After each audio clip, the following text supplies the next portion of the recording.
করো যে আল্লাহ তাআলা যদি আমাকে সামর্থ্য দান করেন এই আমলটা আমিও আদায় করব, আমিও এই আমল নিয়ত করতেছি যদি আল্লাহ তাআলা সামর্থ্য দান করেন আমি হজ করব, আল্লাহ তাআলা যদি আমাকে সামর্থ্য দান করেন আমি উমরা করব। সামর্থ্যের অভাবের কারণে বর্তমানে করতেছে না, কিন্তু তার দিলের মধ্যে নেক নিয়ত এটা আছে বিদ্যমান যে ইনশাআল্লাহ সামর্থ্য হওয়া মাত্রই, সুযোগ হওয়া মাত্রই আমি ইনশাআল্লাহ এই হুকুমগুলি পালন করব। নবী করিম সাল্লাল্লাহু আলাইহি ওয়াসাল্লাম বলেন, তো এই ব্যক্তি ফাহুয়া বিনিয়াতিহি ফাআজরুহু মা সাওয়া।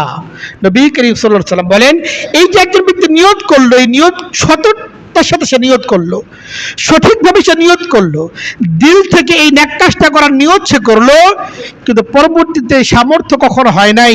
এই আমলের সুযোগও তার হয় নাই, কিন্তু আল্লাহ তাআলার কাছে